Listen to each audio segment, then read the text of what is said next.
I was down here in our storage room the other day, and I happened to notice this right up here. I thought you might be interested in it.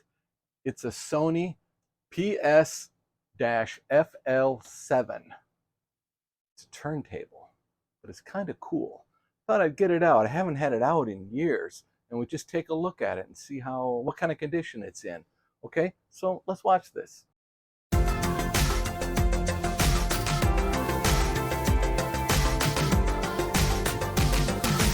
You're watching On the Mark with Mark. Oh, it's heavier than I remembered.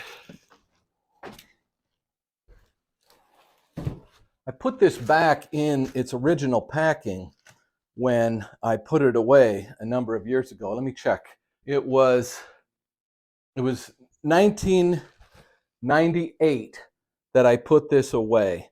So that's only 25 years ago.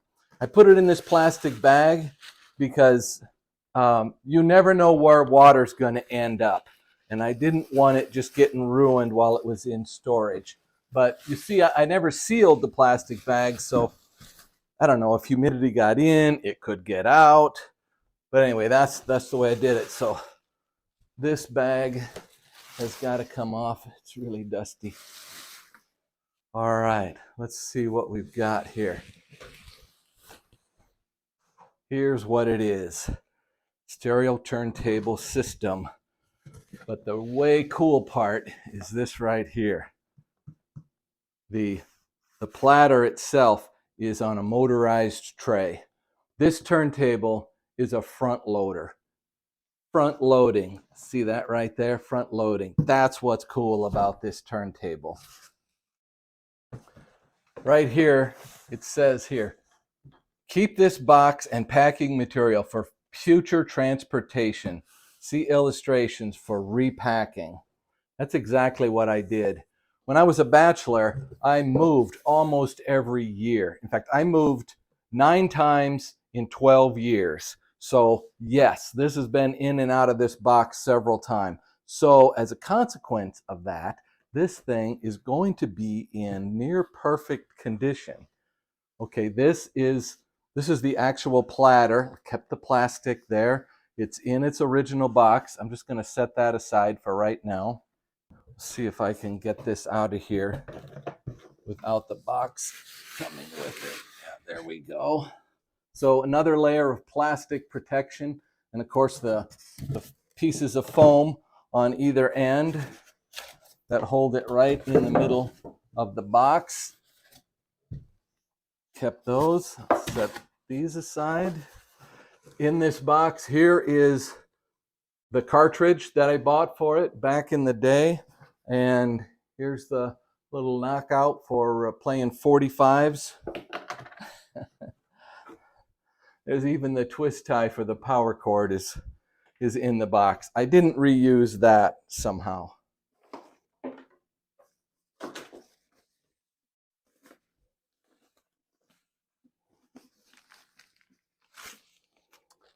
Here's the original owner's manual. I wonder if the receipt is in there.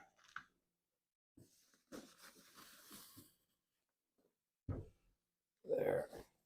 Get the original bag off of it there. Of course, I'm saving that. Here it is. Well, looks like I didn't dust it before I put it away. Got a fair amount of dust on it. But still, okay, here's the front. Look at that. What a nice unit. All right, let's see if it still works. Before we turn it on,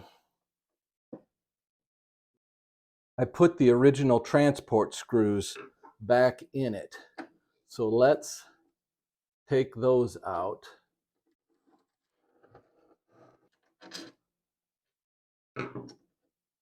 So that pulls these little plastic pieces out.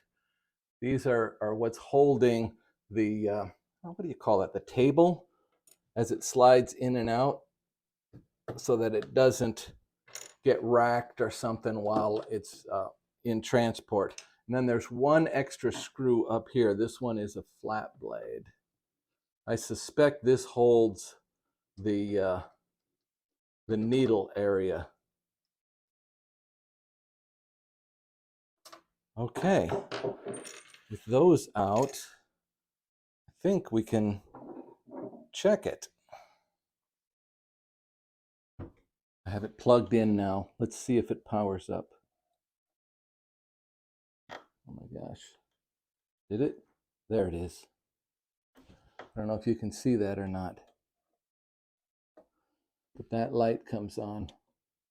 That's for switching speeds there. Repeat on and off. Actually, there's a power switch right there, or power light right there. Boy, it's hard to see in this. I'm right by a large window here, so I got a lot of natural light, so it's kind of hard to make out, but it has powered up. Okay, set your faces on stunned. Watch this. Oh, it still works. Awesome. Oh, and there's another transport piece on it. This right here, there. That held the stylus in place during transport. So I saved that part too. I'm going to save that aside. All right, let's get the platter.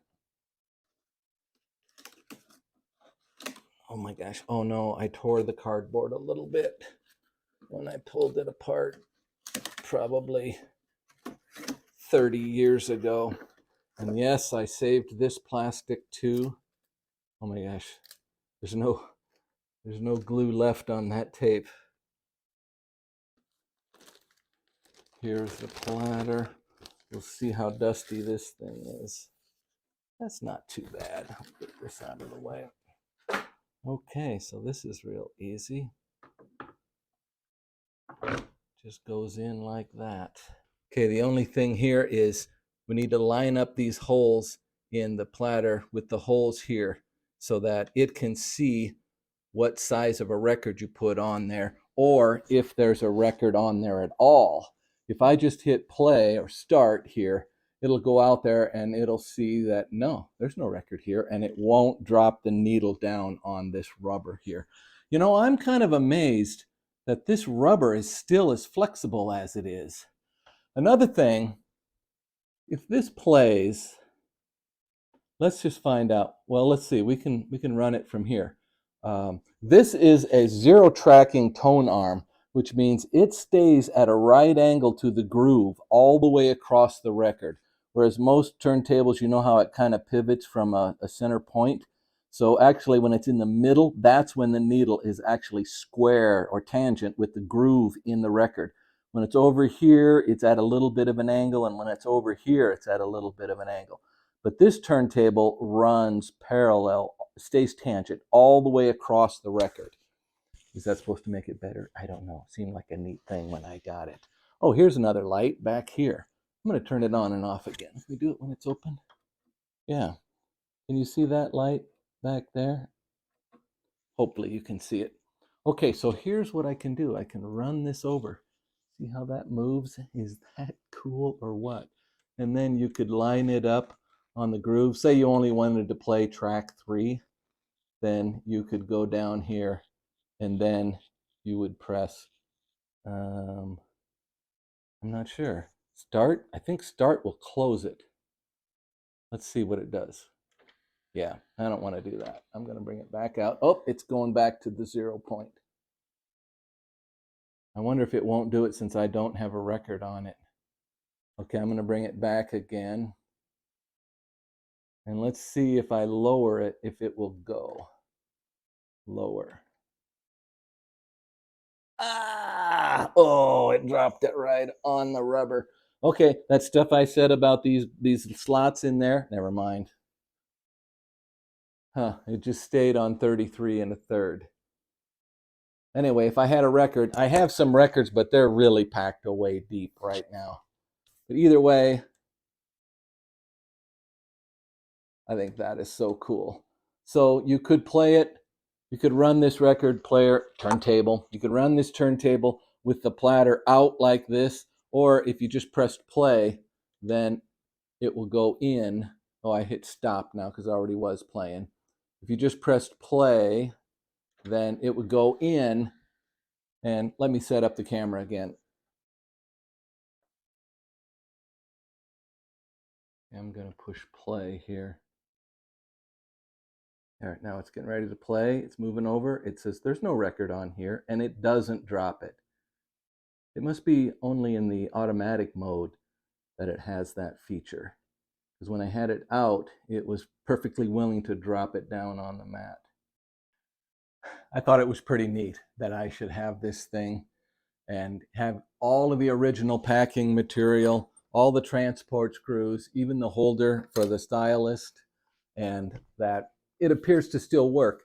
I don't have an amplifier that has a phono jack on it. It takes a different level. A turntable puts out a different level than like what a CD player does, or most other things, even a VCR or DVD player.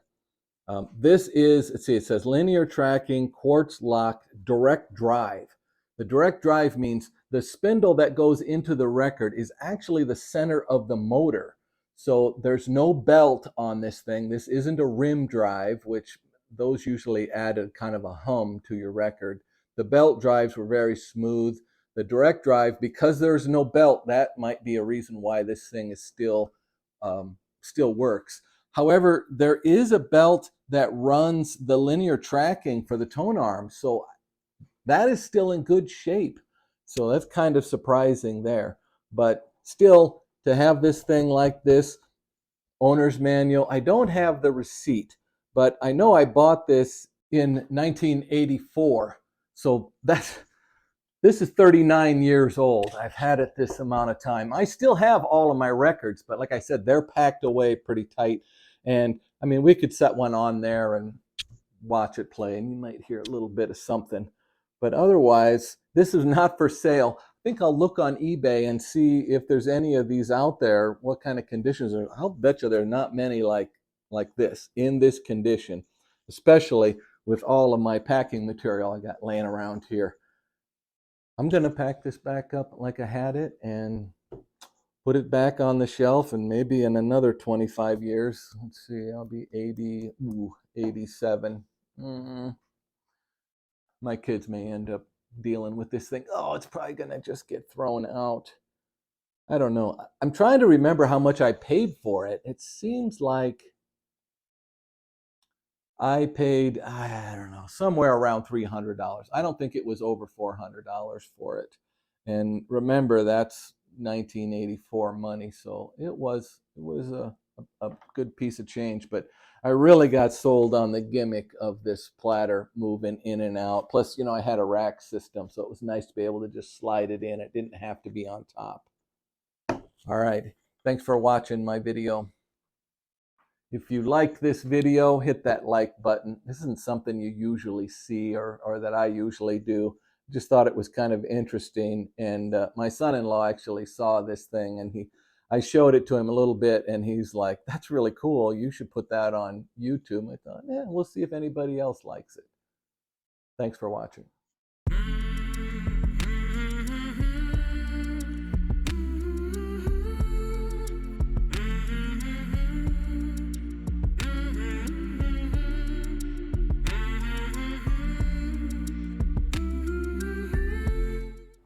Good.